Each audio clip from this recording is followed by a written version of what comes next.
Эфирдеміз ба? Эфирдеміз. Қазір бізде 5 әріптесіміз қосылды. Тағы да күте тұрайық. Саламатсыздар ма? Баршаңызға сәлем, қайырлы кеш. Кішкене әріптестеріміздің жиналғанын күтейік. Басында кіріспе айта берейік, өзімізді таныстырып. Қараңыздар, әріптестер, құрметті, қош келдіңіздер бүгінгі біздің дайын сабағымызға. Өздеріңіз туралы ақпарат жазып, аты жөндеріңізді жазып отырсаңыздар, кімдер қосылған екен? Менің есімім Кәмшат Аянқызы. Танитындарыңыз бар, сырттан қосылған әріптестер бар, аты жөндеріңіз жазып отырыңыздар. Қазақстанның қай қаласынан сіздер? Сол туралы өздеріңіз жайлы кішкене ақпарат жазып отырыңыздар, басқа әріптестер қосылғанша. Комментарий бөліміне жаза беріңіздер. Қазір күтейік басқаларын.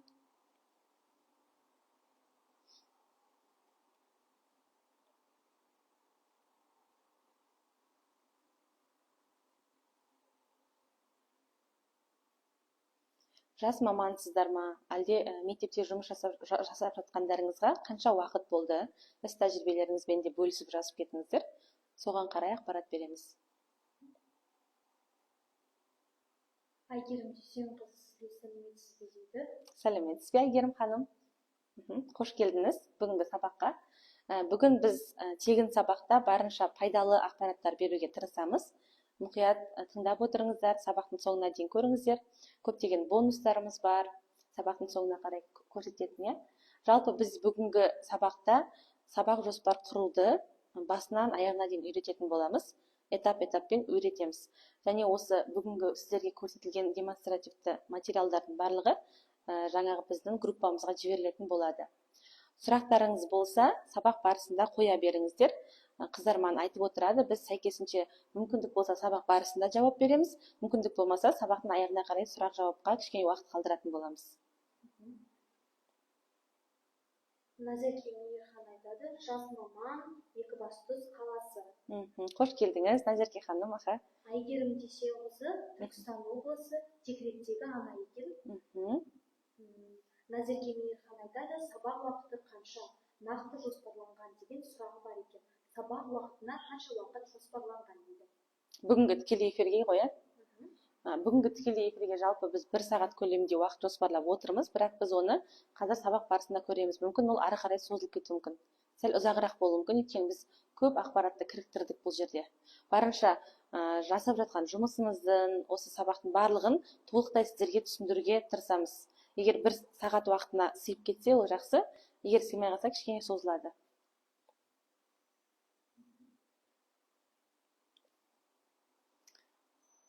Жалпы мектепте жұмыс жасаған ұнап жатыр ма? Жас мамандарға қалай? Сіздерде мектепте осындай әдістемелік көмектер көрсетіледі ма? Мысалы, мен қазір ашық сабақ жасап жатқан маманмын ғой, и маған көп адамдар тапсырыс береді. Тапсырыс жасау барысында мен көп байқайтыным, қазіргі ұстаздарда көп андай теориялық білім, кішкене методика жағынан әлсіздеу, онша көп адам біле бермейді. Көбісі декретте ұзақ уақыт отырған аналарымыз болуы мүмкін, ұстаздар. Сол жағынан сұрап жатқаным ғой, сіздерде мектепте әдістемелік көмек көрсетіледі ма? Жалпы семинарлар өткізіледі ма? Сіздерге жас маман ретінде жаңағы тағайындалған ба сіздерге көмек көрсететін үлкен мұғалімдер?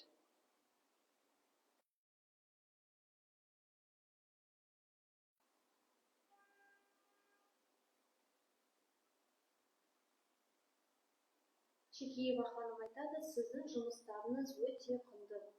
Рахмет, көп-көп. Қуанып қаламын, сіздердің пікірлеріңіз мен үшін өте сондай құнды.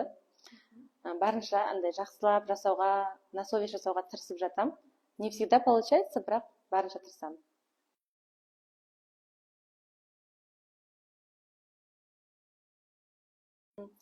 Қазір бізде тіркелді ол әріптестер, сол тіркелген әріптестерге ссылка жіберіп алайық.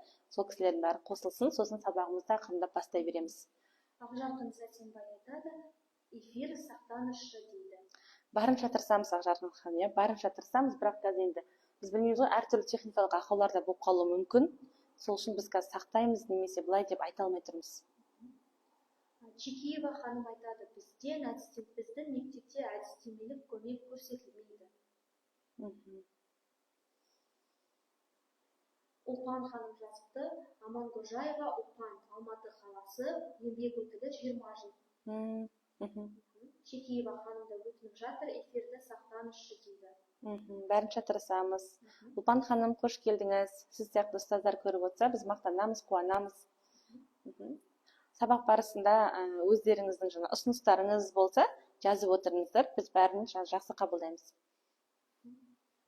Ұлпан ханым айтады, опыт алмасу, яғни тәжірибе алмасу үшін эфирге кіріп отырмын дейді. Қуаныштымыз, иә. Эфирдің өзі жалпы мақсаты да сондай болған. Ең бірінші жас мамандарға қымыз жасауды көрсетіп, үйретіп, өзімізді жаңағы мен қазір ашық сабақ жасап жүрмін ғой, соған фишкалар, жалпы қандай лайфхактар бар, солармен бөлісе отырып, басқа да мұғалімдермен, әріптестерімізбен тәжірибе алмасу болған. Қазір сағат қанша болды примерно? 20, яғни 8-ден 10 минут кетті. Біз онда ақырындап бастай берейік, сосын ақырындап әріптестер өздері жолдан ортадан қосыла береді. Енді қараңыздар, ең бірінші бізде сабақ жоспар, яғни lesson plan деп алдым, КМЖ, жалпы мұғалімдер үшін КМЖ барлығына бірдей, иә? Барлық пәндерге, жаңа мен басында сұрадым ғой, қандай пәнге сабақ бересіздер деп. Барлық пәндерге арналған 130 бұйрық бойынша шаблон бәрімізге бірдей. Тек қана айырмашылығы ағылшын тілінікі ол ағылшынша, орыс тілінікі орысша, математика өзінің терминдерін қолданады, жаңағы географияда өз терминдерін қолданады деген болмаса, жалпы КМЖ-ны жасау ол әрбір мұғалім үшін барлығына бірдей. Әдіс тәсілдері де содан кейін жаңағы гуманитарлық және математикалық бағытқа байланысты бір-біріне үйлесе береді. Гибкий да әдіс тәсілдеріміз үйлесе береді. Енді жалпы бүгін біз сабағымызда осы сабақ жоспарын қалай жасаймыз, ең бірінші неден бастаймыз, бізге қандай нормативтік құжаттар керек, соның барлығымен сіздермен бөлісіп ақырындап үйрететін боламыз. Енді қараңыз. Жалпы сабақ жоспары ол педагогикалық туынды, мұғалім жұмысының көрінісі деп атауға болады екен. Яғни біз сабақ жоспарды қаншалықты жақсы жасай алсақ, сәйкесінше сол сабақ жоспарға сай қаншалықты жақсы нәтижеге жететін сабақ үйрете алсақ, демек біз соншалықты құнды, соншалықты білімді ұстазбыз деген атқа ие бола аламыз. Енді ең бірінші сіз сабақ жоспарын жасайтын кезде нені оқыту керек, қалай оқыту керек деген осы екі сұраққа жауап іздейсіз. Осы екі сұрақтың жауабын тапқаннан кейін ғана сіз ақырындап ашық сабақ жалпы ашық сабақ емес, сабақ жоспарын жасауға көшесіз. Мына жерде нормативтік құжаттар көрсетілген, өздеріңіз скриншотқа түсіріп алсаңыздар болады. Яғни біз 130 бұйрықпен талапқа сай деп айтамыз ғой. Осы бұйрық барлық номері көрсетіліп тұр, 130 бұйрыққа сай, сол шаблонға сай біз сабақ жоспарын құрастырамыз.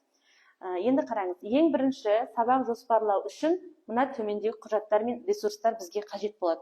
Ол ең бірінші әрине білім беру стандарты, Қазақстан Республикасының оқу ағарту министрлігі ұсынған білім беру стандарты. Сол білім беру стандартына сай әр пән өзінің пән бойынша оқу бағдарламасы болады.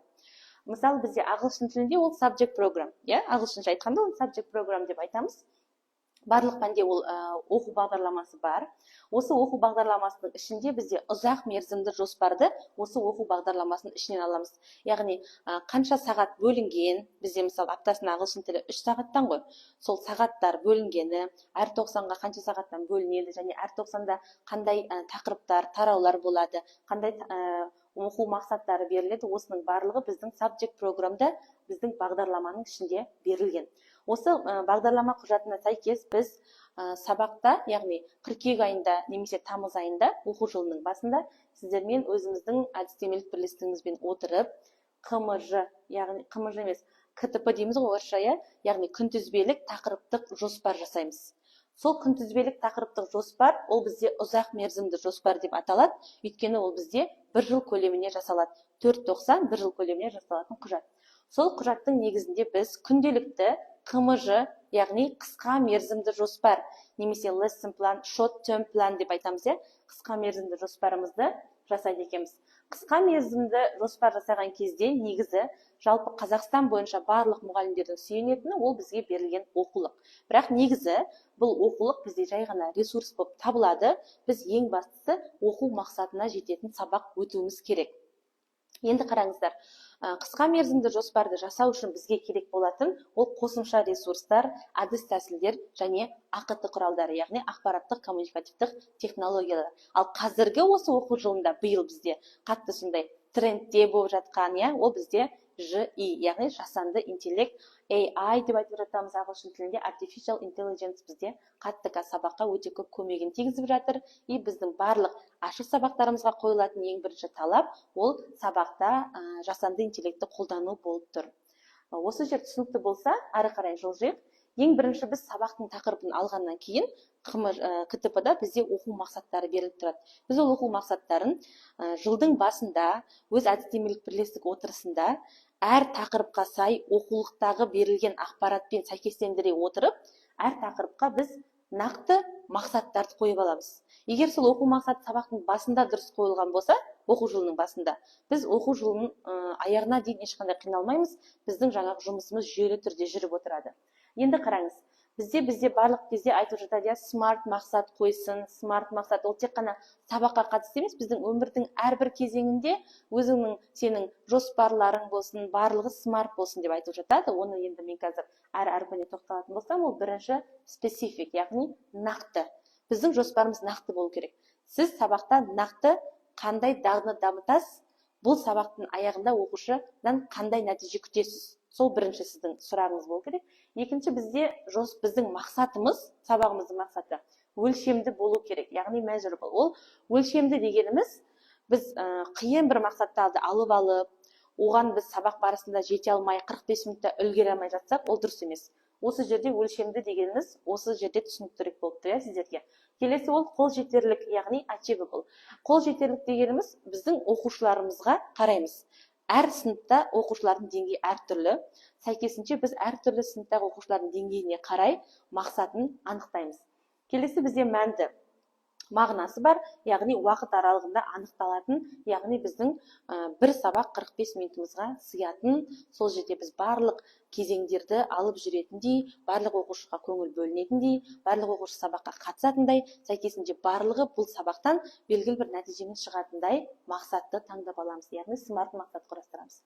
Сол мақсатты құрастырғаннан кейін біз сабақ жоспарын жалпы жоспарлауда әлемдік тәжірибеге сүйенетін болсақ, ақпарат бойынша, біздегі американдық теоретик Дэвид Кобл, яғни Дэвид Кобл, ол бізде мынандай схема бізге ұсынады екен, қараңыздар. Ол бізде бірінші уәж туындату, оқушыларды сабаққа ынталандыру және жаңа тақырыпты жариялау, сабақ уақытының 10%, яғни 10% үлесін алсын дейді. Яғни біз бұл жерде көбінесе ағылшын тілінде мысалы warm up, leading кіріктіріп отырамыз, ұйымдастыру кезеңі, ой толғау, миға шабуыл жасау деп айтып жатады басқа пәндерде. Осы жер бізде сабақтыңыздың 10% үлесін алу керек. Мысалы, біздің сабағымыз 45 минут болса, сол 45 минуттың бір 5 минут уақытын осы әрекетке біз бөлеміз. Екінші, бізде өткен тақырыпты бекіту, қайталау сабақ уақытын 20% үлесін алса, ол сабақ нәтижелі болады деген теория бар. Енді қараңыз, бұл теорияға сүйене отырып, біз 20%-ін осы өткен тақырыпты қайталауға арнаймыз. Кейбір әріптестер болады, енді барлық кезде емес. Мүмкін бізде сабақ өткен тақырыпты қайталауды қажет етпейтін кездерде болады. Бұл қатып қалған қағида емес, ол жаңа сабақтың қаншалықты күрделі екеніне байланысты біз осы әрекетті жасаймыз. Келесі, жаңа материалды игеру, яғни жаңа сабақ. Жаңа сабаққа біздің сабағымыздың 50%-дық үлесі кету керек. Бағалау, ол сабақтың негізгі бөлігі, ол сабақтың 10% үлесін алса, сабақты қорытындылау, рефлексия жасауға тағы да біздің 10%-іміз кету керек. Осылай сабақтарды пайыздық үлеске бөле отырып, біз сабағымыздың уақытын нақты жоспарлап аламыз алдын ала. Енді қараңыздар, сабақты қалай жоспарлау керектігін жалпы әр педагог ол өзі шешеді. Мысалы, мен қазір сіздермен бір қызық жағдайды бөлісейін. Іс тәжірибемде мынандай болды. Мен енді ашық сабақ жазып жүрмін ғой. Ашық сабақ жазып жүрген кезде барлық әріптестер маған жетеді, топқа бөлмейсіз ба, сабақтың басында топқа бөліп отырғызбаймыз ба біз, дейді. Сосын мен айтамын, сіз топқа сабақтың ортасында бөлсеңіз де болады. И вообще топқа бөлмей қойсаңыз да болады. Немесе сіз тура сол топтық жұмыс беретін кезде ғана топқа бөліп жіберіңіз десем, жоқ, бізде ондай болмайды, бізге ұрсады, біз сабақтың басында бөліп отырғызуымыз керек деген сияқты да. Ол бірақ қатып қалған теория жоқ. Онда ешқандай заң, онда ешқандай нәрсе ешеде жазылып тұрған жоқ.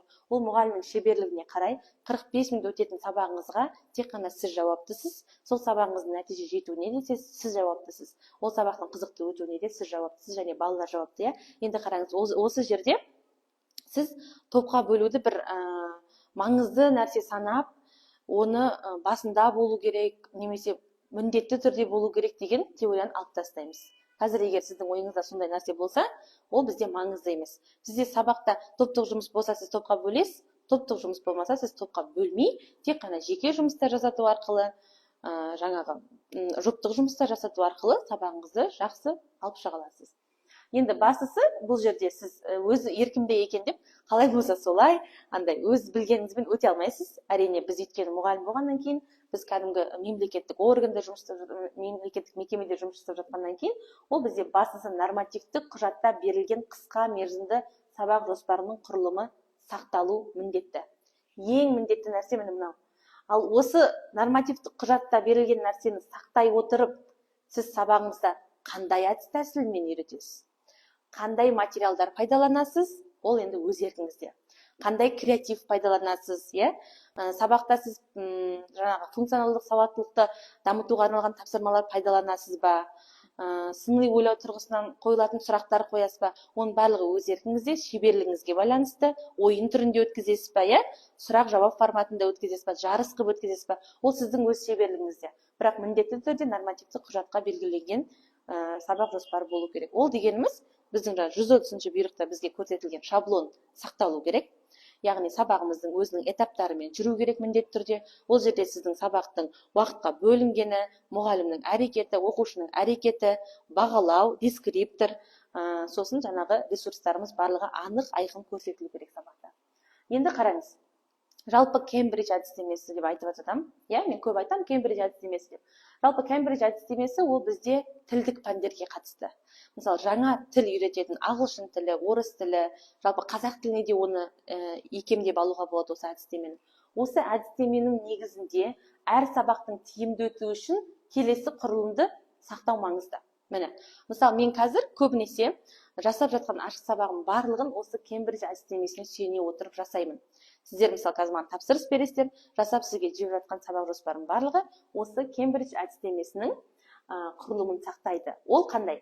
Ең бірінші ол бізде warm up, яғни organization моменттен кейін warm up кетеді. Warm up дегеніміз ол біздің жаңа сабағымызға қатысты болмайды.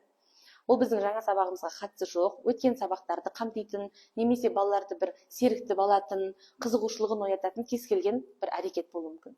Екінші, lead in. Lead in дегеніміз ол біздің сабаққа қатысты. Жаңадан өтейін деп жатқан жаңа сабағымызға қатысты, сол сабақпен байланыстырып, суреттер көрсетесіз ба? Сол сабаққа қатысты видео көрсетесіз ба? Сол сабаққа қатысты бір тапсырмалар бересіз ба? Өткен сабақпен байланыстырып. Осы сіздің lead in, яғни сіздің жаңа сабағыңызды болжау, жаңа сабақтың тақырыбын балалар өздері ашу кезде осы lead inді ұйымдастырасыз. Бұл бізде warm up пен lead in екеуі, яғни сабақтың басында. Start деген, яғни басы деген бөлігінде болады. Екінші бізде сабақтың ортасы. Сабақтың ортасында бізде 3P жүзеге асу керек. Кембридж әдістемесі бойынша. 3P деп айтамыз, яғни 3P. 3P дегеніміз ол presentation, practice and production. Presentation ол таныстырылым, яғни мағынаны тану, жаңа сабақтың түсіндіру. Бірақ бізде қазіргі жаңа оқу бағдарламасына сәйкес, бұрынғыдай емес, дәстүрлі сабақ сияқты емес, мұғалім жаңа сабақты бірден біз бүгін затесінді өтеміз, ол мынандай деп ережесін айтып тастамайды. Оның барлығын бала өзі сыни ойлаудан тұрғысынан ойлау арқылы сіз кішкене бүйтіп скаффолдинг жасайсыз, яғни кішкене бүйтіп көмектесіп, таяқшалар алдына қойып отырасыз, соған бала өзі жүріп, жаңа сабақтың тақырыбын өзі бір әдістеме арқылы ашып, әдіспен оны өзі түсініп, оны контексттен тауып, мысалы грамматика өтіп жатсаңыз, сол арқылы өзі ақырындап, қадамдап барып, өзі түсіну керек. Одан кейін түсінбей жатқан жағдайда ғана мұғалім барып, балаға қолдау көрсетеді. Келесі, practice. Practice ол бізде жаңа тақырыпты, жаңағыдай жаттығу жасап, жаттығу орындау арқылы жаңа тақырыпты тренировать ету, практика жасау.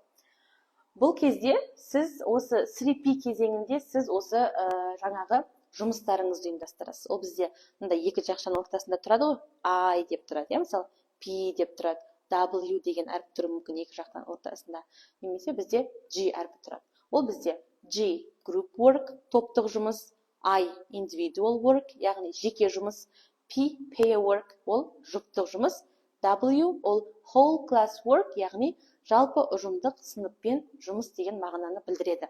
Осындай моменттерін егер сіздер жас маман болсаңыздар білу керексіздер. Соны көру арқылы ол жерде там individual work деп жазбай-ақ жақшаның ішіне осылай бір әріппен көрсетіп қояды қымжының ішінде. Практика кезеңінде сол жүзеге асады және production. Бізде production ол ең маңызды.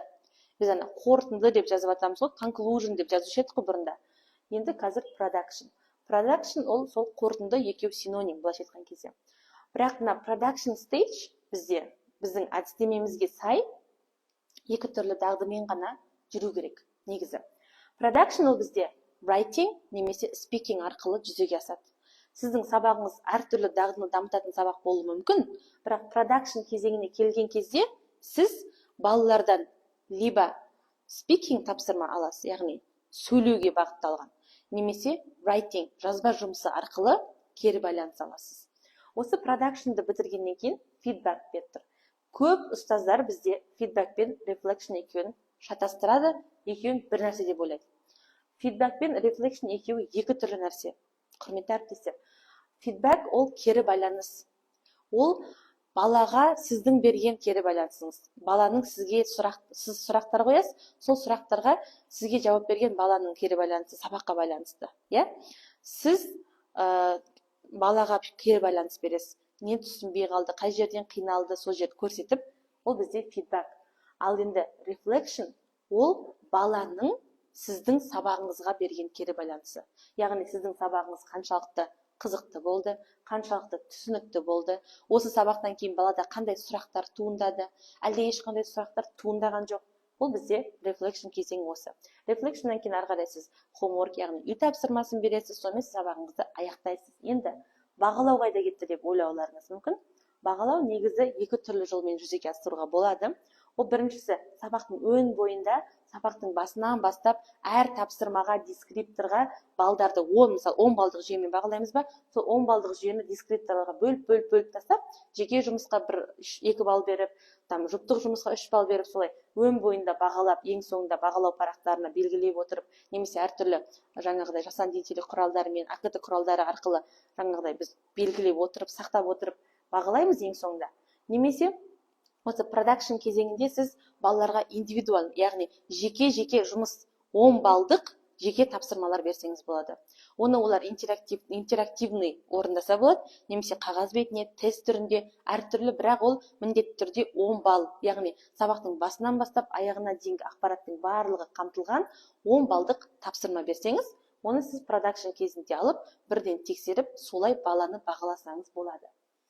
Енді алдынан бері айттым, тегін сабаққа тіркеліңіздер, мен қолданатын лайфхактармен, фишкалармен бөлісемін деп. Енді осы жерде мұқият болыңыздар. Міне, мен қазір ашық сабақ жазып жүргеніне 2 жыл болды. Осы 2 жылдың арасында жалпы нашар отзыв келген ондай ашық сабақтар менде болды, 1-2, бірақ олар өте аз. Оның өзі андай бір себептерге байланысты болған. Барлығы сондай ризашылығын білдіріп жатады. Енді қараңыз, лайфхак және фишка. Лайфхак ол мен өзім не істедім.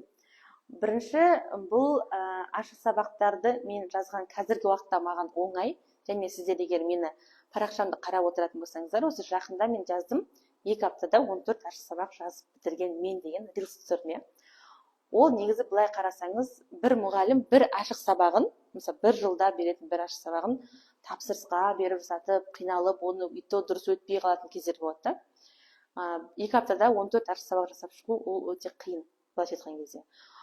При этом сен өзің қосымша жұмысың болса, ол вообще қиын, бірақ маған осы мен қолданып жүрген лайфхактар мен фишкалар көмектесті. Енді олар туралы кішкене былай тоқталатын болсам, қараңыздар.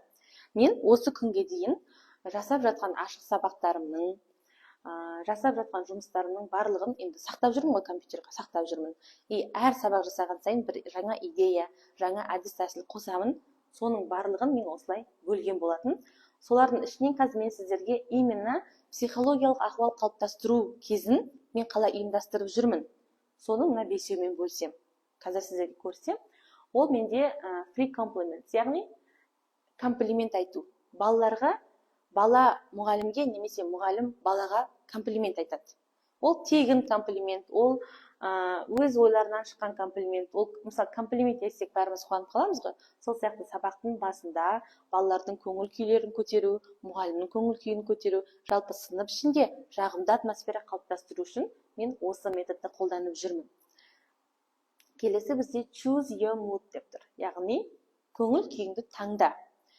Бұл жерде тоже балаларға андай, бұл көбінесе бастауыш сынып оқушыларына жақсы кетеді. Өйткені андай яркий, цветной, там разноцветный нәрселерді балалар жақсы көреді, қызығады, олардың зейіндерін аударады, сондай заттар. Бұның барлығын қазір ақырындап көрсетемін. Келесі мен осы жақында не істеген, ол 5 wishes, ол тілек әдісі. Мен бұл әдісті қазір интерактивті тақта арқылы орындап жүрсем, осыған дейін кәдімгі қағаздарға тілек шамы әдісі деп шамдар жасап, бұлай домалақ болып оқушылармен тұрып, бір-бірімізге сол шамды ұстап, тілек айтып солай жасап жүргенбіз. Уақыт өте келе қазір олар интерактивні болып жүзеге асып жатыр. Келесі бізде motivational quotes, яғни бұл жерде тоже қанатты сөздер арқылы балаларға мотивация беру. Байқап отырғандарыңыздай, мына жақта тұрған екеу-үшеулері жаңағы жоғарғы орта сынып, орта буын оқушыларына үйлесетін болса, қалғандары кіші сынып, бастауыш сынып оқушыларына үйлеседі. Жаңа мен айтқан кезде, сіз сабақ жоспарыңызды жасаған кезде, ол балалардың жас ерекшеліктеріне де аса назар аудару керексіз. Өйткені олардың жас ерекшеліктеріне сай тақырып таңдау ол өте маңызды. Сол арқылы сіз ол сабағыңыз бала қабылдайды, әлде қабылдамайды. Мақсатыңызға жетесіз, немесе жетпейсіз. Енді қараңыз. Гүл шоқтары әдісін осыларды мен сіздерге көрсетемін. Бұл бізде көбінесе атмосфера қалыптастыру үшін психологиялық ахуал кезінде қолданып жүрген әдістер. Енді мынау бізде жаңағы тілек, осы жерде бұл анимацияланған слайд. Қазір осы жерде қазақша тілектер жазылып тұрған болса, сіз оны барлық пәнге қолдана бересіз деген сөз. Ал ағылшын тіліне керек болса, сіз тілектерді ағылшын тіліне ауыстырып аласыз. Мысалы, осылай басасыз, тілекті оқисыз, бұл өзі осылай жүректер жылжып отырады. Балалардың көздеріне де қуанышты, сіз тілектеріңізді әдемі бір дауыс ырғағымен оқып жатсыз, және міндетті түрде осы жұмысты орындағаннан кейін балалар қол шапалақтағаны дұрысырақ болады. Сол кезде олар жаңағы жағымды атмосфераны сезінеді. Келесі, екінші бізде жаңағы гүл шоқтары әдісі дедім. Гүл шоқтары немесе бір букет гүл деп айттым. Енді сначала депозит, консультанттар. Так. Әріптестерімізге түсінікті болып жатыр екен. Мына жерде сізге бір сұрақ қойды. Сұрақты қоя берсін қазір тауып алған. Осы оқыту, не оқыту керек? WhatsApp-қа жіберіңізші. Осы фотоларды анық оқып, жақын танысайық дейді. Міндетті түрде бұл материалдар WhatsApp-қа жіберіледі. До конца қарай беріңіздер сабақта қазір. Ұлпан ханым жаңа технологияны үйренгім келеді дейді. Ол туралы да қазір сабақтың аяғына қарай кішкене айтамыз, айтып өтеміз. Так, міне, мына жерде мен қолданып жүрген психологияға ахуалды айтайын. Қараңыз, мұғалімнің фантазиясына байланысты. Сіз бұны әртүрлі қолдансаңыз болады. Мысалы, қазір көктем келе жатыр, мен қазіргі соңғы сабақтарға осыны қолданып жүрмін да. Мына жерде бала тілекті оқып тұрып, мұғалім сол тілекті таңдаса болады. Мысалы, бала бақыт деп оқиды, мұғалім таңдайды, бізге гүл пайда болады. Немесе мұғалім балаларға тілекті айтады, балалар соны табу керек, оқи алу керек. Мысалы, мына жерде жақсылық деп жазылып тұр. Мысалы, мен саған сендерге жақсылық тілеймін десе, бір бала келіп сол сөзді тауып осылай басу керек. Сол кезде мына жаққа біз гүл шоқтарын осылай жинай береміз. Махаббат, шаттық, береке, мереке, қуаныш, ағылшын тілінде, орыс тілінде осы сөздерді немесе өзіңіз қалаған кез келген сөзді осылай өзгертесіз. Енді қараңыз, сізде осындай бар делік, осы анимацияланған дайын. Сіз енді бұны тек қана осындай психологиялық ахуал кезінде ғана қолданып жүре бермейсіз. Өйткені сізге әр кезде әртүрлі идея келуі мүмкін. Мысалы, сіз мерекеге байланысты сабақ өтуіңіз мүмкін. Немесе сіз тәрбие сағатын өткізуіңіз мүмкін, аналар күніне арналған. Сол кезде сіз жаңағы мына тұрған сөздер бар ғой, тілектер. Сол сөздерге сұрақ жазып қойсаңыз болады. Бақыт деген сөздің орнына кез келген бір сұрақты жазсаңыз, бала сол сұрақты таңдап, сол сұраққа дұрыс жауап беріп, ең соңында мына гүл шоғын жинаймыз деген осы бір мақсатты түрде, мақсатқа бағытталған бір тапсырманы да ұйымдастырып жіберуге болады. Келесі қараңыздар, мынау бізде менің көңіл күйім деген әдіс. Бұны біз мен өзім практикамда кездесті ғой, мен оны сынып сағатына жасадым, ағылшын тіліне жасадым, орыс тіліне жасадым, география, тіпті мен бұны еңбек сабағына жасадым, и барлық сабақта ұтымды шыққан. Өйткені бұл көрген кезде балалардың андай езуіне күлкі үйіріледі ғой, прям андай сразу көңіл күйлері өзгереді да, әдемі болып тұр ғой смайликтер, қараңыздар. Енді балалар бізде барлық балалар күліп тұрмайды сабақта, иә, барлық біреу отырады ұйқысы келіп, біреу отырады өстіп жүрек көзбен қарап, біреулері ашуланып тұруы мүмкін деген сияқты. Сіздер айтасыздар, қазір сенің халің қандай болып тұр, тура соны келіп таңдай ғой деп. Сол кезде бір жағынан сіз сыныптағы балалардың сіздің сабағыңызға қандай көңіл күймен келгенін де біліп аласыз. Қараңыз. Енді осы жерде балалар осылай келіп басады. Мынау қазір несі көрсетпей тұр, келесіне дейін көрсетемін. Ананы айтып өтемін қазір. Қазір мынаны айта берейін. Бұл әдіс бізде із, иә, із әдісі арқылы мен топқа бөлуге қолданып жүргенмін. Жазылып тұр, жоғары жағында топқа бөлуге. Мына жерде былай ізді таңдайды, сәйкесінше келіп қандай топ екенін осылай көрсетіп кетеді, иә. Өте ерекше, балалар оны күтпейді. Сіз бірақ оны осылай жасаған кезде олар сондай бір сабаққа деген қызығушылық артады бірден. Көрдіңіздер, иә? Бұл әдісті басында өзім тапқан кезде өзіме де қызықты болған. Шынымды айтсам, қайта-қайта барлық сабақтарға қолданып қоймай қойғанмын. Енді бұның барлығы ешқандай интернетсіз жүзеге асады. Бұл әдістер қазір көрсетіп жатырмын ғой, бұның барлығы дайын жасалып қойған анимация. Маған мысалы сол анимацияланған слайдтарды салып, рилстар түсіргенде мынандай хаттар келіп жатады да, анимация жасап үйренгім келеді. Оны бірақ жасайын десең уақыты жоқ, ол білмейді қалай жасау керек екенін. Осындай кезде осындай слайдтар сіздерге көмектеседі. Ол жерде сіз анимация жасап, ертеңнен кешке шейін уақытыңызды құртып отырмайсыз. Сізде прям неше түрлі шаблондар дайын тұр. Кез келгенін өзіңіздің идеяңызға сүйеніп, примерно мына сабаққа осы келеді ау дегенін просто копировать етіп, вставить етіп қойып, сөздерін өзгертіп қолдана бересіз. Мына жерге тек қана топқа бөлуге емес, тақтаға кім шығады деген бар ғой. Сіз мысалы кім шығады, мен шығамын деп шулаған кезде, мына жерге сіз баланың атын жазып қойсаңыз болады. Осылай басқан кезде, мысалы мына жақта бірінші группа деп емес, мысалы Кәусар деп тұруы мүмкін. Сонда міне балалар қазір тақтаға Кәусар шығады. Оны мен таңдаған жоқпын. Оны Макс таңдады деп, оны балалар чтобы андай не туындап қалмау керек қой балаларда. Әпке ана Кәусарды ғана шығара береді, Маратты ғана шығара береді деген балада қалыптаспау керек. Ой, сол үшін осындай біздің жаңағы PowerPoint анимациясына сүйенсеңіздер болады. Келесі, мынау мен мысалы былтыр жасағаным, иә. Мына жерде бұл екеуінде біреуі, яғни бұл музыкалық аспаптар тақырыбына жасалған, және бұл жерде мысалы музыкалық флеш карточка ғой өзі. Енді қараңыз, музыкалық аспаптардың аты жазылып тұр, және де біз қолданатын грамматика жазылып тұр. Соған байланысты қарап бала сөйлем құрастыру керек. Бұл өткен сабақ. Енді бұл өткен сабақ пен жаңа сабақты бірге байланыстырып, екеуі біреуінде деген әдісті бұл. Бұл жерде балаларды қазір өткен сабақты қайталатқызамыз, және сол арқылы топқа бөлеміз. Топқа бөлуге бөлек уақыт арнап, өткен сабаққа бөлек уақыт арнап отырмайсыз.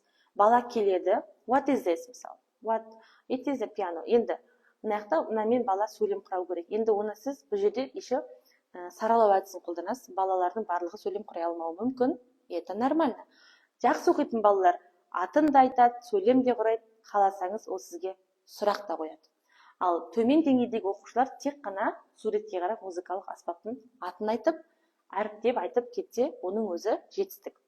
Осылай басады, айтады, екінші топ деді, сәйкесінше екінші топқа барып отырады. Келесі оқушы шығады, гитараны таңдайды, гитарамен сөйлем құрастырады, айтады, сұрақ қояды, сөйлейді, басады, ол бірінші топқа барып отырады. Міне, осылай үй тапсырмасының сұрау мен жаңа сабақты сіз анимация арқылы ұштастырып жібердіңіз. Сәйкесінше сіз мына музыкалық аспаптардың суретін шығарып, оны түнімен қиып, уақытыңыз кетірген жоқсыз. Барлығы бір жерде тұр. Енді қараңыз. Келесі бұл бізде топқа бөлу әдісі. Мысалы, қанша оқушы бар, сонша фломастер болады. Олар сәйкесінше мысалы түстерді, сандарды сұрап жіберсеңіз болады. What number таңдайсың, қай санды таңдайсың? Ол 13 деп айтуы мүмкін, green деп айтады. Сөйтіп келіп өзі осылай басады. Осылай топтарға бөлінсе болады. Бірінші топ, екінші топ, үшінші топ деп жазылып тұр. Бізге мысалы топқа бөлуге ешқандай бір интернеттің немесе бір программаның қажеті болмай қалады. Мынаның өзі, осы анимацияның өзі бастауыш сынып оқушыларына өте сондай ерекше, түрлі түсті топқа бөлініп тұр, түсті қайталап тұр, санды айтып тұр.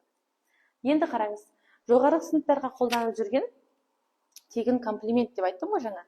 Бұл материал электронды тұруға да болады, немесе сіз осыны шығарып тақтаға іліп қоясыз. Сәйкесінде бізде бұрын болушы еді, естеріңізде ма? Мындай объявление іліп тұрады да, астында номерлер бүйтіп салбырап тұрады ғой. Осыны мен әріптестерге түсіндіре алмаймын ғой. Қалай, оны қайтып жасаймын деп біраз не істедік алдында. Мынаны біз қиясыз, мына сызықтардың бәрін қиясыз, сөйтіп мынау былай бүйтіп салбырап тұрады. Соң бала барады да біреуін жұлып алады. Жұлып алады да, мынаны сізге тақтаға шығады да оқып береді. Оққан кезде бір адамның, оқушының атын айтып оқиды. Сонда сол оқушыға ол комплимент айтып тұр. Ол комплимент ағылшынша өзі айта алмауы мүмкін, ал сіз оларға дайын беріп қойдыңыз. Take one, біреуін ал, пожалуйста. Алда қалаған адамыңа соны айт. Осы әдісті де сіз сабақтың басында, сабақты бастаған кезде қолдана аласыздар. Міне. Енді қазір мен сіздерге бірнеше осындай слайдтарды көрсетіп кетейін. Мысал қараңыздар. Мынау мен жаңа бөлек-бөлек көрсеттім ғой. Енді ол сабақтың ішіне кіріктіргенде қалай көрініс табады? Сол жеріне мән беріп отырыңыздар. Мысалы, пока слайдов қазір.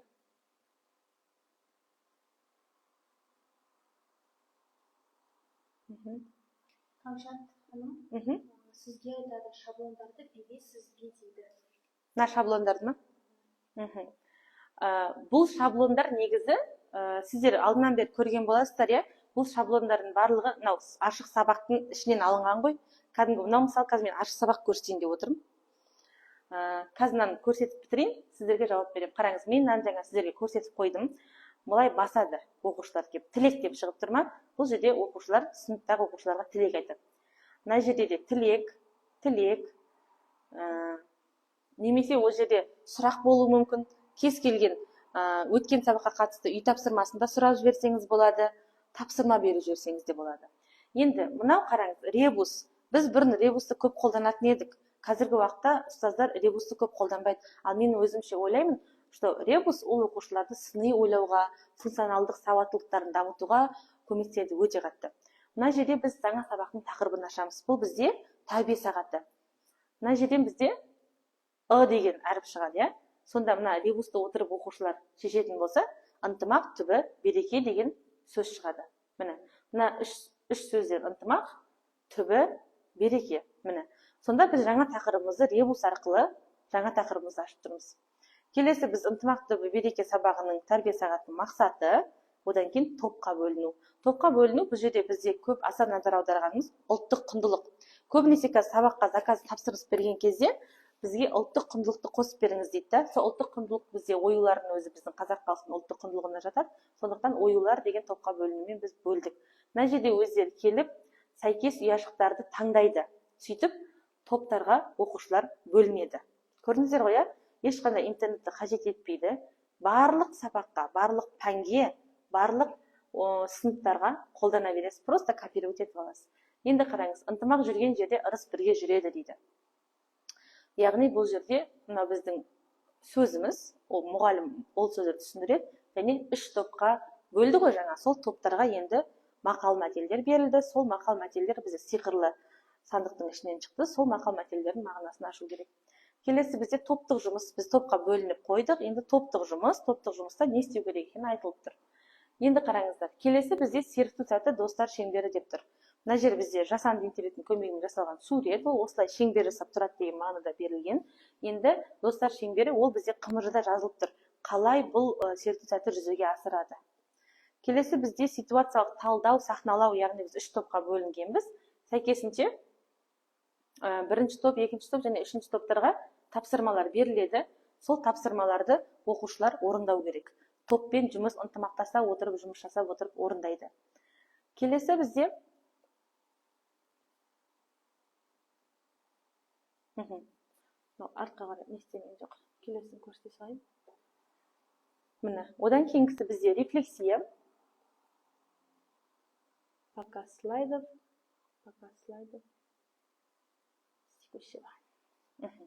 Келесі бізде рефлексия, ол ағашқа алма жинау.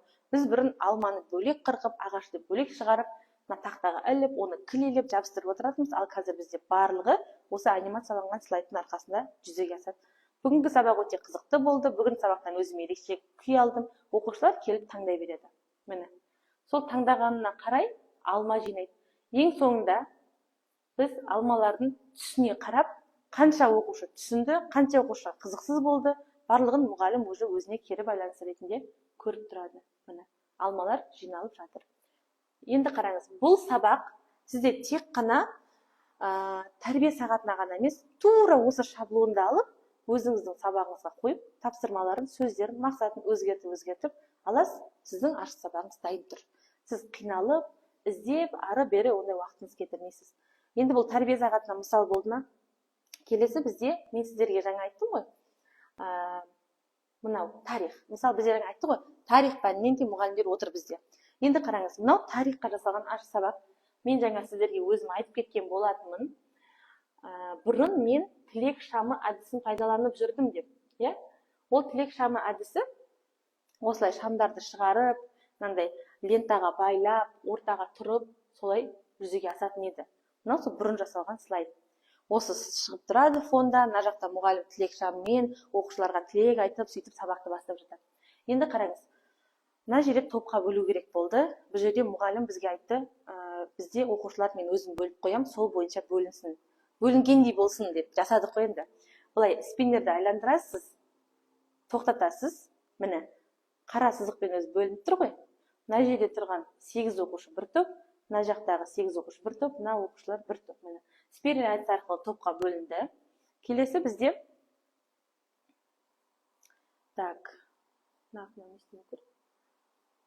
спиннер әдісі арқылы бөлінді. Топтардың аттары шығады. Одан кейін бір жаңа тақырыпты болжаймыз. Біз жаңа тақырыпты болжаған кезде, мына жерде ұяшықтар ара ұясы әдісі арқылы болжанған. Бұл жерде қалыптастырушы бағалауды бірден көрдіңіздер ме? Бағалау сабақ барысында жүзеге асып отыр. Бірден бір қалыптастырушы бағалау береді, үй тапсырмасына байланысты сұрақ, 10 сұрақ мұғалім дайындап келген. Бала келеді, 5 деп таңдайды. Мұғалім қолындағы қағаздан 5-ші сұрақты оқиды. Бала дұрыс жауап берсе, мына 5-ті баса кетеді. Былай көрдіңіз, осылай кетіп отырады барлығы. Кездейсоқ кетіп отырады барлық сұрақтар. Сосын артынан сурет шығады. Мына сурет бізде осылай бұлдырап тұр, өйткені тарихқа байланысты суретті интернеттен тапқан қиын болды. Сөйтіп осы суретке қарап жаңа тақырыптың ашады. Тасымал археологиялық мәдениеті деген тақырып шықты. Сабақтың мақсаты барлығын мұғалім таныстырып бітеді. Одан кейін бізде жеке жұмыс. Жеке жұмыс мынау бізде видео. Осы видеоны көрсетеді. Сол видеоны көрсету арқылы оқушылар жеке жұмыс орындайды. Қазір мына жерден ашу мүмкін болмай тұр, мына жерден видео ашу керек. Келесі бізде бұл сабақ Блум таксономиясына сүйене отырып жасалынған. Түсіну деп ары қарай кете береді. Блум таксономиясының несін білесіздер ғой өздеріңіз. Келесі топтық жұмыс шаршы тәсілі арқылы жүзеге асты. Қазір ашылсын. Мына жерде 3 топ, 3 топқа бірден қалыптастырушы бағалау 3 балл болады.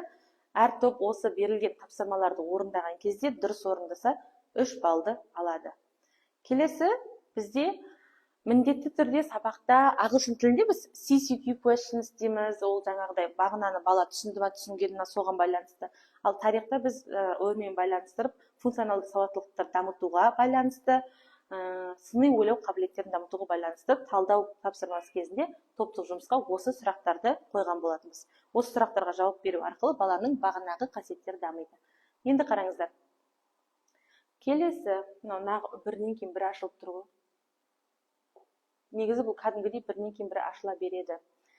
Енді ақиқат жалған әдісі. Біз Word-Wall'ды қолданамыз, сол кезде бізге интернет керек, оны жасау керек. Ал мынау бізде анимация ешқандай интернетсіз өзі қолдануға мүмкіндік береді. Мені оқиды, ақиқат па жалған ба екенін айтады, өзі тексереді, балын айтады. Көрдіңіздер ғой, осылай басып отырасыздар. Сіздер сонда өз пәндеріңізге ыңғайлап аласыз. Сіз бұны ақиқат жалған деп емес, ағылшын тілінде true, false, correct or wrong, немесе я, жоқ деген сияқты сұрақ қып та алсаңыз болады. Мына жерге сұрағыңызды жазасыз, мына жерге жауабын жазасыз. Немесе бұл жерге сұрақ жазу міндет емес. Бұл жерге мысалы бір сөйлем жазып, сөйлемнің ішіндегі бір сөзді түсіп қалып, мына жердегі қай сөз осы жерде түсіп тұр, missing word'ты тап деп те тапсырма бере бересіз. Өзіңіздің фантазияңызға қарай. Сосын бір жақсы жері бұл слайдтарда артқы фон ауысады. Мына түстердің барлығын ауыстыруға болады. Мысалы, қазір мына жерде қызылмен шығып тұрса, мынаны сары қылып, ананы көк қылып, әртүрлі ауыстырып, басқа суреттер қосып, солай не істесеңіз болады. Келесі. енді ең соңында бұл жерде анау жасанды интеллект шықпай тұрған кез ғой енді. Жасанды интеллект шықпай тұрған кезде біз WhatsApp әдісі арқылы WhatsApp группа ашып, сол WhatsApp группаға осындай, жаңа мен сіздер қай пәннің мұғалімісіздер деп сұрадым ғой, сондай опрос жіберген болатынбыз балаларға. Опросқа осылай жазып қойдық. Сосын балалар чатқа кіріп, кері байланысты осыны басу арқылы берді. Сол кезде мына жерде қай бала атымен жазылып тұрады. Бір жақсы жері кім түсінді, кім түсінген жоқ, кімге қандай сұрағы бар балалар, менде сұрақ бар дегенді басады, және астына сұрақты сообщение қылып та жазып жібереді. Сіз WhatsApp группадан кейін сабақ біткеннен кейін көріп аласыз. Өте жақсы. Бұны тіпті қазірдің өзінде солай ұйымдастырсаңыз болады. Немесе осы опросты WhatsApp группаға қою арқылы сіз сол WhatsApp-тан былай кім қалай жауап беріп жатқанын тексеріп аласыз. Ол да бір қатты қиын емес. Жасанды интеллектті может сіз қолдана алмайтын шығарсыз, бірақ осындай платформаны қолдансаңыз болады. Ешқандай оқу жоқ. Ары қарай үйге тапсырма береді, сонымен сабақ бітеді. Мынау бізде мен барлық кезде осы слайдтың астына көрнекіліктерін жасап қоямын. Ана бөлек-бөлек файл болмайды, сонда слайдтың астынан бірден көрнекіліктерін, мынау осы сабаққа біз қолданған көрнекіліктер. Топтарға бөлген кезде қойдық. Мынау жаңағы экземпляр шығарасыз деп тұр, жазып қойған ғой. Мынадан алып экземпляр шығарасыз. Келесі. Енді тағы бір слайдты сіздерге көрсетейін. Мынау осы жақында жасалған мысал. Қараңыздар, бұл жерде басқа не қолданылған? Психологиялық ақыл қолданылған. Бұл кіші класстарға жасалғандықтан, мына жерде мынау видео. Мынау қазір бізде неге байланысты ашпайды. Мынау видео ашылып тұрады. Соған байланысты стоп деп балалар айтқан кезде қандай көрсетеді? Тура солай бір-бірімен амандасып, әртүрлі әдіспен амандасып сабақты бастайды. Содан кейін келесі.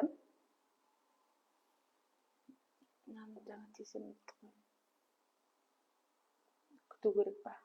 Мына жерден былай көрсете берші осылай. Мына жерден көрініп тұр ма? Аха. Былай да ашылып тұр ғой. 3-ші сыныптарда осылай. Мынаның барлығы анимациямен ауысып отырады. Жаңа сөздерді, eat және drink деген сөздерді үйрену үшін балаларға осылай көрсетілген.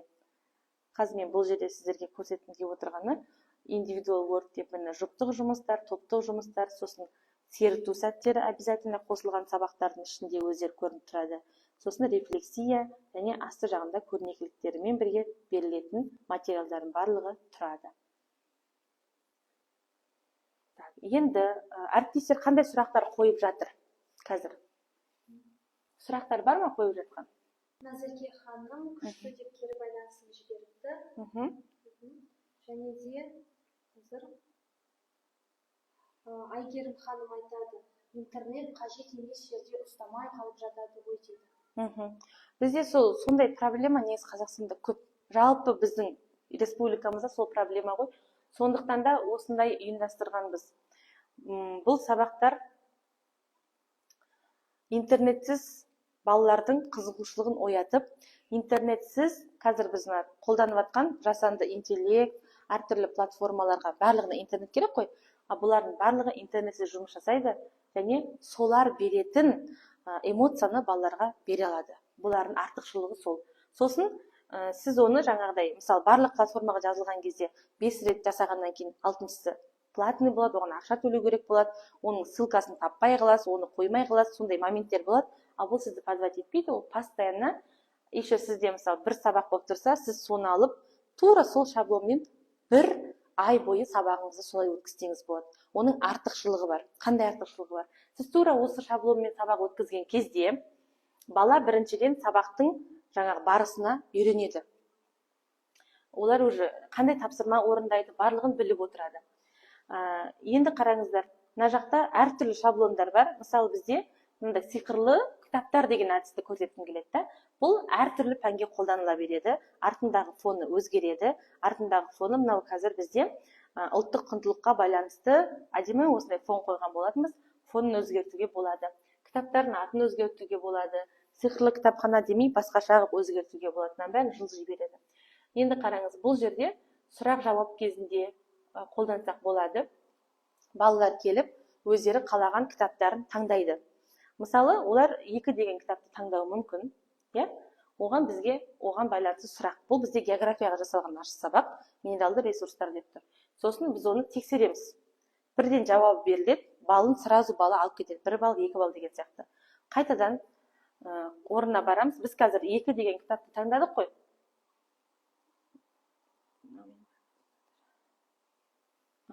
Осылай 10 сұрақты ұйымдастырып жіберуге болады.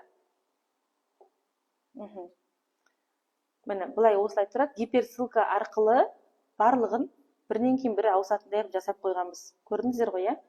Бұның барлығын үйренсеңіздер болады. Сосын мынау тоже қызық жұптық жұмысты ұйымдастырғанымыз. Бөліп көрсетейін, өйткені бізде қазір уақыт шектеулі. Қазір біраз уақыт өтіп кетті. Сондықтан да бөліп сіздерге тез түсіндіріп шығайын. Қараңыздар. Мына жұптық жұмыс. Балаларды біз жұптастырып аламыз. Жұптастырып алғаннан кейін, мысалы, бұл жерде диаграмма кесте болды да, ол кесте өте ұзақ, 45 минутқа сыймайтын еді. Сол үшін де осылай таңдайды. Балаларға бірден жұптарға тапсырмалар беріледі. Таңдап таласпайды балалар уже. Мысалы, 20-шы кестеме Бразилия мен ақш-ты сипатта, 20-шы кестеде Канада, Ресей деп бірден осылай жұптық тапсырмаларды орындатқызуымызға болады. Келесі бізде мынандай жұптық тапсырманы алғаннан кейін, мынау бізде осылай өзі жыбырлап, қимылдап, мынау бізде әлемге, дүние жүзіне және Қазақстанға қатысты болды. Барлық суреттер бәрі соған лайықтап тұрады. Мұны осы тапсырмаға байланысты өздері балалар тапсырманы орындайды.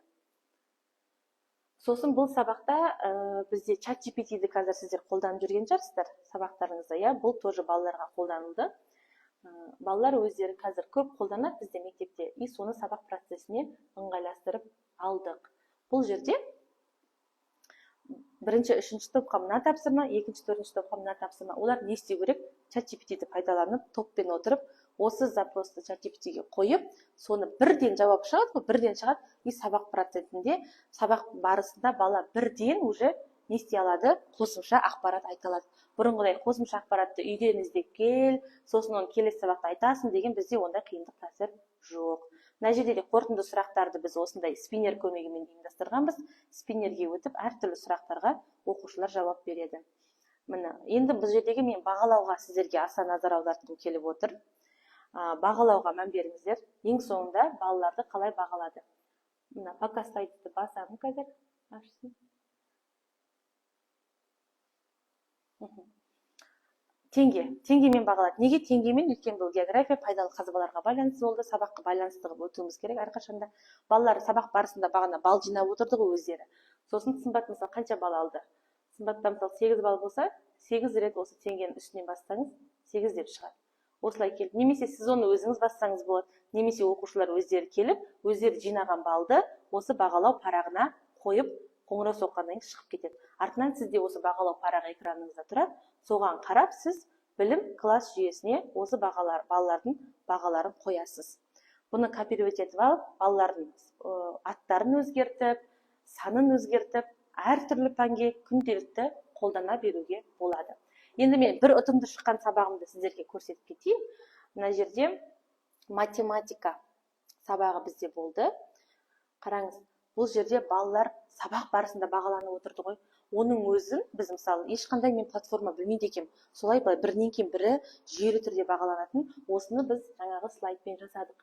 Қараңыздар, пока слайдты басамын. Так. Бұл бізде мына жерден бастайын. Міне, 7-шіден бастайын. Секундшіға. Бұл жерде біз қосымша ақпарат алу үшін ChatGPT-ді пайдаландық. Осылар тұр математикаға қатысты ғалымдар. Енді топтық жұмыс кезінде мынандай біз бұрын осыны жасап, тақтаға іліп, ашып, орындап жататынбыз, иә? Ал бізге қазір онда ештеңе қажет емес. Компьютер болса болды, ашу деп басасыз, өзі ашылады, өзі шығады. Мына жақта тапсырмалар бәрі өзгере береді. Осыны балалар орындайды ғой. Орындап біткеннен кейін біз мына жақтан бағалау батырмасын басамыз. Бағалау батырмасын басқанда міне оқушылар шығады. Бағанағы бағалау тақтасы, бұл жерде біз асықты алдық теңгенің орнына.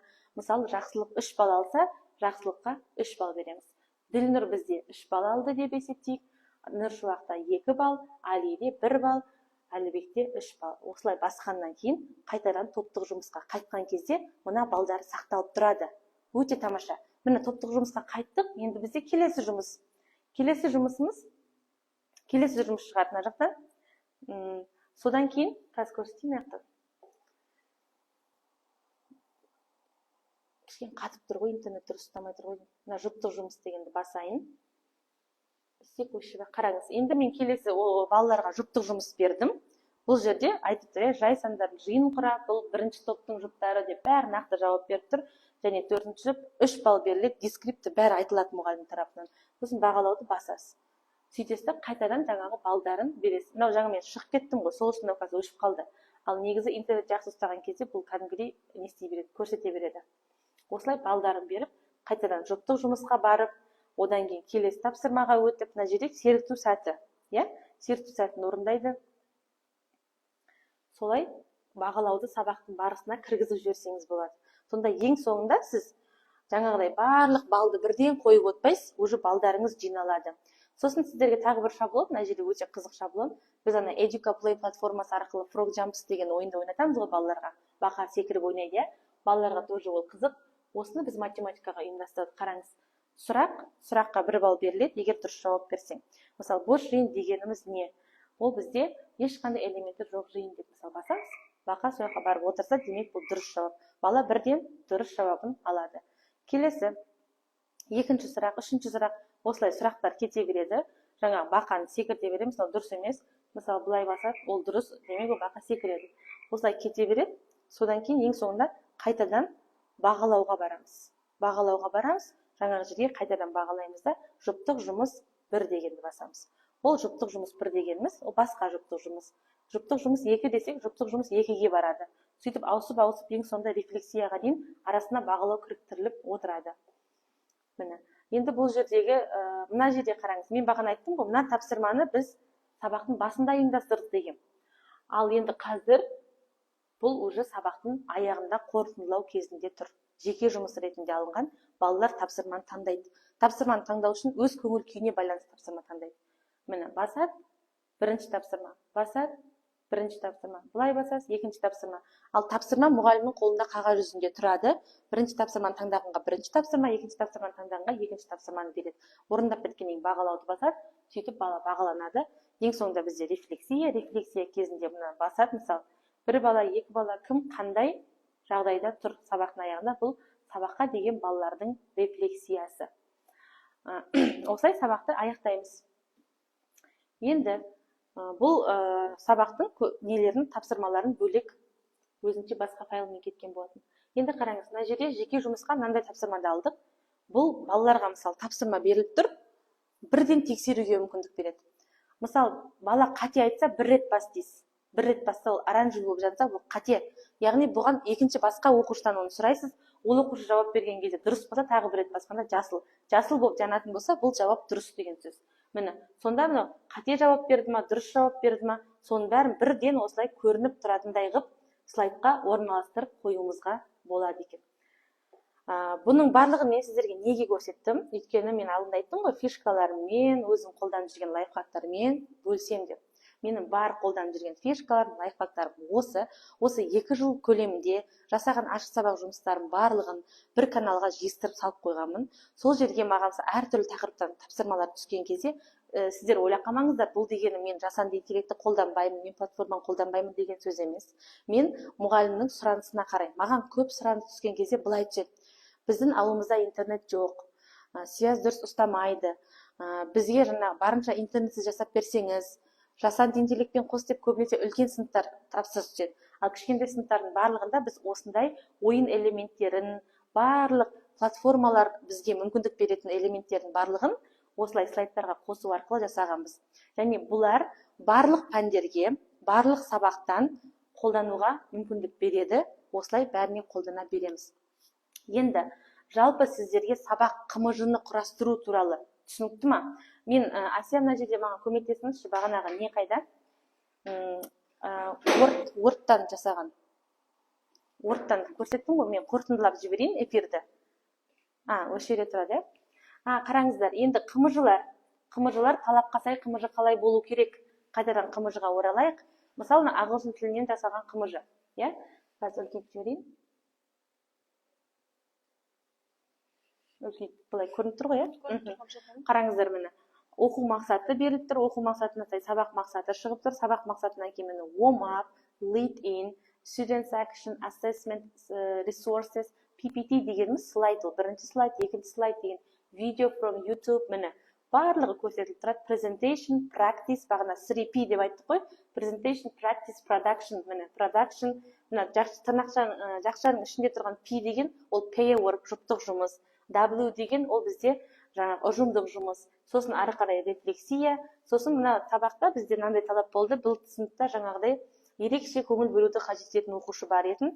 Соған арнап ең соңында біз қосымша жаңағыдай тапсырмалар қосып қойған болатын. Сол жеке сол оқушының өзіне ғана берілетін тапсырма.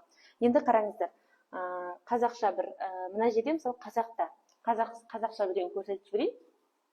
Міне, бұл бізде екінші сыныпқа жасалған сынып сәлемдесуден басталады. Психологиялық ахуал бізде ол кім деген стратегия. Естіп пе, ол кім?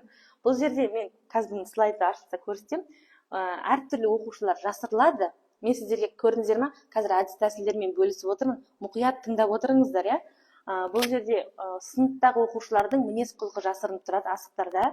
Сөйтіп қалған оқушылар оның кім екенін табу керек. Бұл біріншіден сыныпта жақсы көңілді атмосфера қалыптастырады. Екіншіден бір-бірімен жақсы тығыз қарым-қатынаста, байланыста болуларына көмектеседі. Жаңа тақырыпты не арқылы ашады? Міне, суретке қарап болжау арқылы ашады. Сиқырлы сандық стратегиясы 3-ке бөлінеді. Садақ оғымен жаңағы бағалау жасалынады деп барлығы жазылды. Жаңа тақырып тапсырмаларымыз берілді. Түсіндірме сөздіктер берілген. Мына жерде Word платформасы қолданылған, көрдіңіздер, ссылкасы қойылып кеткен. Мына жерде шығармашылық жұмыс кезінде ара ұясы QR деп тұр. Мына QR-лармен оқушылар өтеді. Ол аралықта пазл құрастырады. Осы жұмыстың барлығын бір сабаққа сыйдырылған. Және міне жебе арқылы бағаланады оқушылар. Және мына көріп жүрсіздер ғой, хит болған деп көрсетіліп жатыр ғой. Жаңағы нелер жанат біздің рефлексия кезінде светофорларда, бағдаршамда түстер басқан кезде оқушылардың аттары жарылып тұрады астында. Солай бағдаршам жанады. Бұнау қазақша бір мысал болған. Енді мына жерде барлығы почти ағылшынша екен. Енді мен мына жерге осы жерді көрсетіп жіберейін сіздерге. Қараңыздар. Мына жерде мен жалпы осы сабақты қорытындылап, сабақ жоспарын жасау бойынша сіздерге кішігірім бонус ретінде нұсқаулық жасап қойдым. Сабақтың соңына дейін көрген әріптестер, қазір сіздер бізге мына жерге қол бұлғап, аты жөндеріңізді жазып, номерлеріңізді қалдырасыздар. Біз соған қарап, сабақтың соңына дейін бізбен бірге отырған, көрген, до конца қараған әріптестерімізге бонус материалдарын жіберетін боламыз.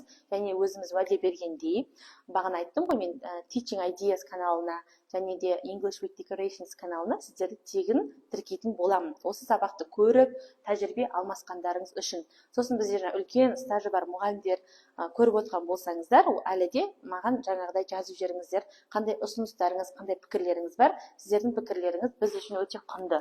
Соның барлығын жазып отырсаңыздар екен. Қараңыздар, осы жерге полный ұсынымдама көрсетіп қойдым. Енді бұл жерде ағылшын тілі әріптестерге арнап жеке бөлек осылай қысқаша жасап қойдым. Қазақша мен ағылшынша араластырып жаздым, сіздерге түсінікті болсын деп. Міне, старт кезеңінде нелер болу керек, middle кезеңінде нелер болу керек, end кезеңінде нелер болу керек.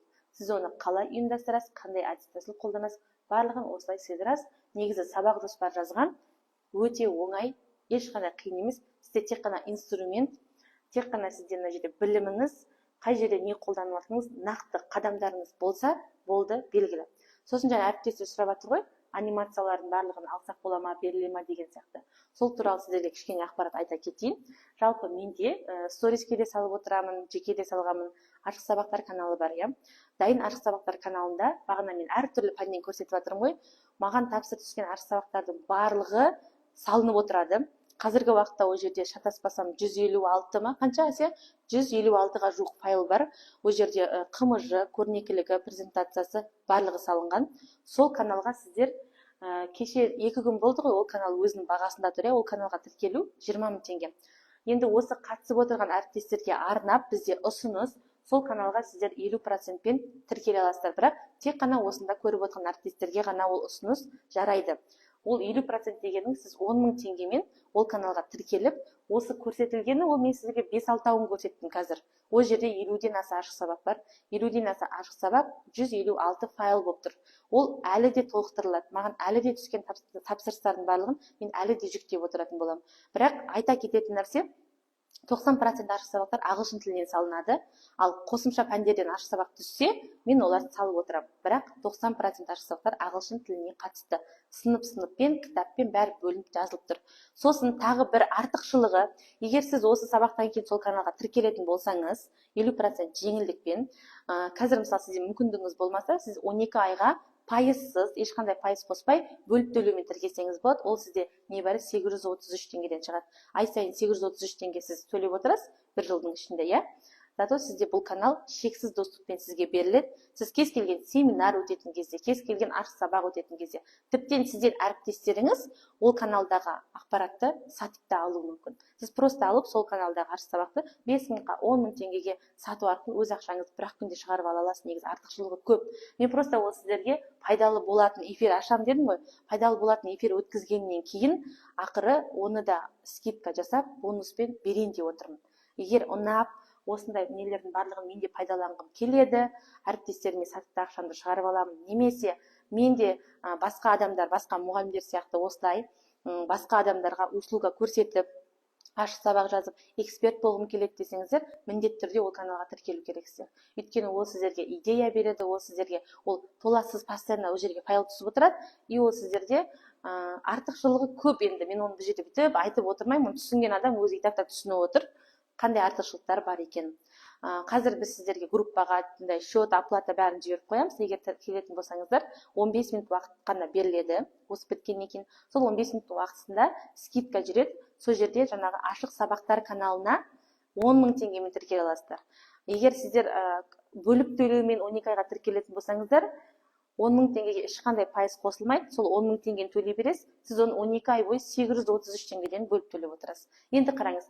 Жоқ, оның бәрін мен керек емес, маған бүгінгі көрсеткендері ғана ұнап тұр, осылардың өзі маған былай жетеді, алсам, соның өзін қолдансам, мен қуанар едім десеңіздер, осы қазір берілген файлдардың жаңағы ашық сабағы, жоспары, слайды, анимациясымен бірге 4990 теңгеге ала аласыздар. Ол жерде де бөліп төлеу де қарастырылған, былай да переводпен де жіберсеңіздер болады. Бұны солай ала аласыздар.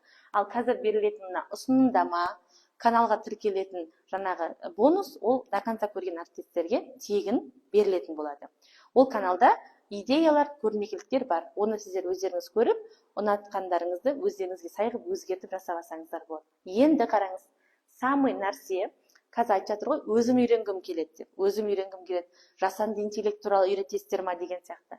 Міне қараңыздар, мұқият қарап шықсаңыздар. Сабақ жоспарын құрастыруда әр кезеңге, мен қазір кезеңдердің бәрін көрсеттім.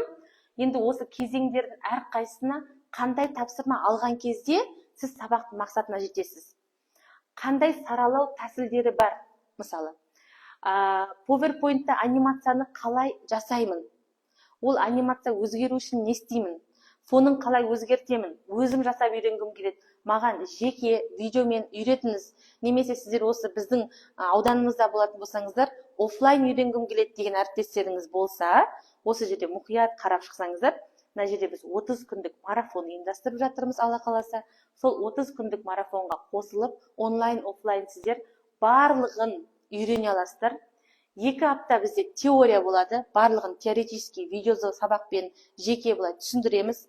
Одан кейін 2 апта сіз тек қана сол үйренген нәрсені практика жасап үйренесіз. Біз оны әрқашан тексеріп отырамыз кері байланыспен. Видео сабақтар сіздерге шексіз доступпен беріледі.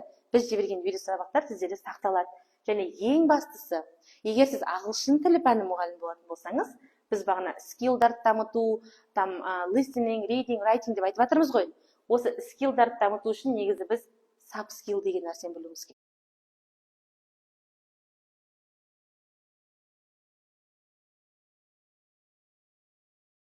Білен өзі дами береді. Өзімен өзі сіздің сабағыңыз мақсатқа жете береді. Оқушыларыңыздан нәтиже шығады. Осы sub skillдерді үйреніп, әр дағдыға сай сабақ тапсырмасын таңдауды үйренем десеңіздер, мен сіздерді қазір 30 күндік марафонға шақырамын.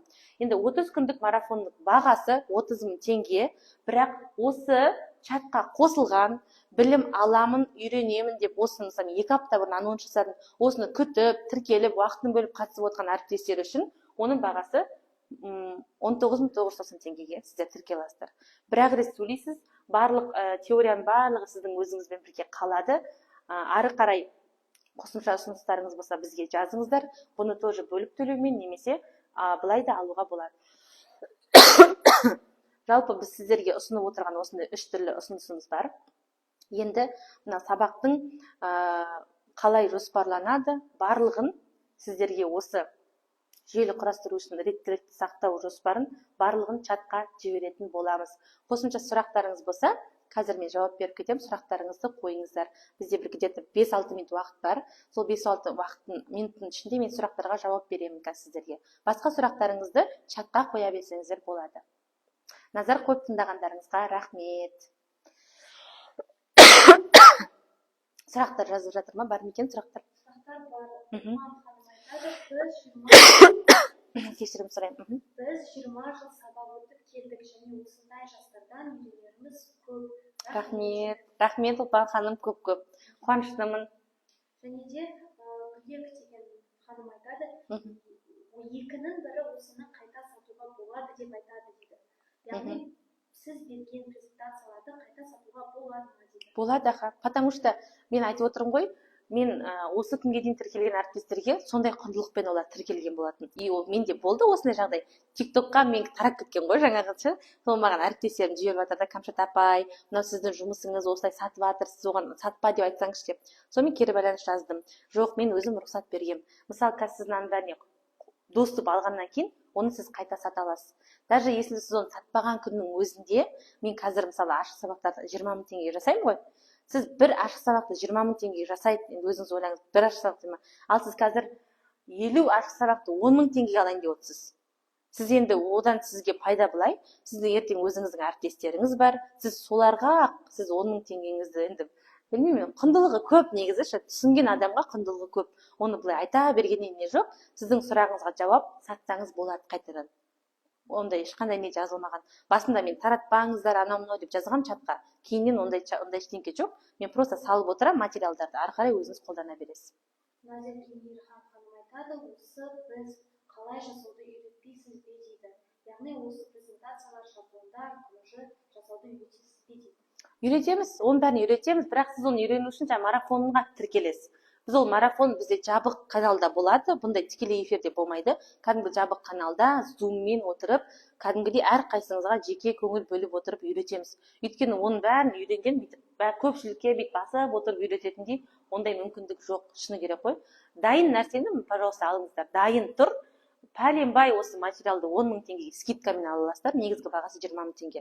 30 мың теңге тұратын марафонды сіздер үшін 20 мың теңгеге скидка 19.990 теңге деп қойдық. Немесе осы дайын шаблондарды алып, күнделікті сабағыңызға қолданамын десеңіз 4.990 теңге алсаңыз болады. Пожалуйста. Сосын, каналға тіркелген кісілер сіздерге 1 жыл бойы, негізі доступ шексіз, бірақ 1 жыл көлемінде сіздер әдістемелік көмек ала аласыздар. Кез келген уақытта менің телефоныма жазып, мына шетін түсінбей жатыр, мына сабақ жоспары қандай еді, анау-мынау деген сұрақтарыңызға мен сізге жауап беремін. Осы Рамазан айына арнап, осыны біз өткізіп жатырмыз, осының бәрін айтып жатырмын, демек бұлар орындалады Алла қаласа. Жаннұрапей, Камшат, молодец. Рахмет. Қолдау көрсетіп, қатысып отқандарыңызға рахмет, алғысым шексіз. Назерке әпкеміз, идеяларыңыз керемет дейді.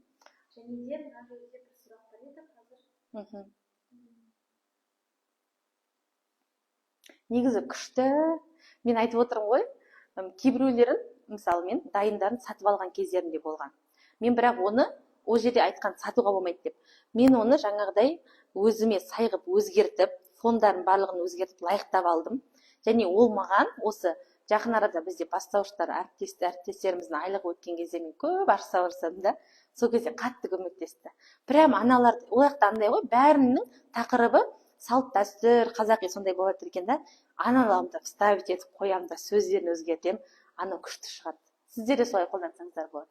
Әйгерім ханым, білмейтініміз әлі де көп екен, құнды ақпараттардың барлығын қайдан ала аламыз деп тағы да сұраған екен. Аха, жаңа жоғарыда да жауап берген болатынмын. Бізде канал бар, дайын, барлығы салынып тұр каналда, аты жөні бәрі жазылып тұр. Сол каналға сіздер 50% скидкамен тіркеле аласыздар. Ол 10 мың теңге. Бөліп төлеу қарастырылған, немесе былай переводпен де тіркелсеңіздер болады. Доступ шексіз. Бөліп төлеумен тіркелсеңіздер 833 теңге айналады ай сайын. Үстіне процент қосылмайды. Үйренгілеріңіз келсе марафонға шақырамыз 30 күндік. Осы файлдарды алуларыңыз керек 4.990 теңгеге ала аласыздар. 20 мыңға алсақ марафонды материалды дайын елу ашық сабақ группасына тоже бөлек төлейміз бе дейді. Яғни каналға және де марафонды алсақ, канал тегін беріледі ме дейді. Қараңыз, егер сіз марафонда алатын болсаңыз, ашық сабақ каналы емес, менде PPT templates деген канал бар. Мына бағанағы презентацияның бәрі салынған, бірақ қымыжылар жоқ. Сол каналға сіздерге тегін доступ береміз. Сізге көп рахмет, көптеген жаңа дүниелер үйренуге болады екен дейді. Рахмет.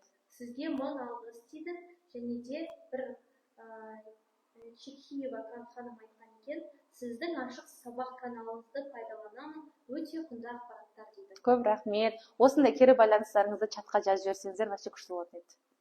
Және де мына жерде біздің әріптестеріміз өздерінің номерлерін, аты жөндерін жазып кеткен екен. Скриншотқа түсіріп алыңыз бәрін. Біз атын таппай қоймайық артынан.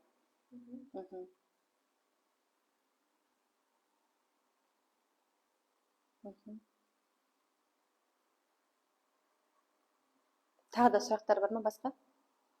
Басқа сұрақтар жоқ, бірақ Камшат молодец.